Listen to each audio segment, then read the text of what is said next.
किसान भाइयों एवं बहनों नमस्कार। अभी कुछ दिन पहले सतना ज़िले के एक गांव में हम गए हुए थे। उस गांव में प्रशिक्षण था जहां किसान भाई बहनों से बात हो रही थी।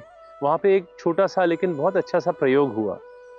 हमने किसान भाइयों को एक ईंट दी और हमने कहा कि इस ईंट को आप लोग चूरा बना दीजिए और उसको एक गमले में इकट्ठा कर लीजिए।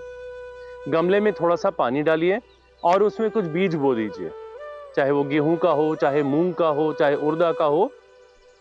कुछ दिन प्रतीक्षा कीजिए, फिर आप क्या देखेंगे, क्या ये बीज उगेंगे? तो किसान भाइयों ने बोला कि नहीं भैया, ये बीज नहीं उगेंगे। हमने पूछा क्यों नहीं उगेंगे? तो उन्होंने कहा कि क्योंकि इसमें पोषक तत्व नहीं है। तो हमने बोला ठीक है, इसमें कुछ पोषक तत्व डाल देते हैं, यूरिया, डीएपी, लाल खाद यानी पोटाश इसमें डाल देते हैं और फिर बीज इसमें डालते हैं, पानी डालते हैं, सींचते हैं। क्या अब इसमें बीज उगेंगे? तो किसान भाई बहन जो बैठे हुए थे वो फिर सोचने लगे। फिर कुछ किसान भाई बहनों ने बोला नहीं साहब, इसमें बीज अभी नहीं उगेंगे। तो हमने बोला अब बीज क्यों नहीं उगेंगे? तो उनके पास जवाब नहीं था। लेकिन ये बात सही है कि इसमें बीज नहीं उगेंगे। ये प्रयोग आप भी अपने घर में करके देखें और आप पाएंगे कि इसमें बीज नहीं उग रहे हैं, क्योंकि जो ये मिट्टी है, जो ये चूरा है, वो निर्जीव हो चुका है, क्योंकि वो आग में जल चुका है।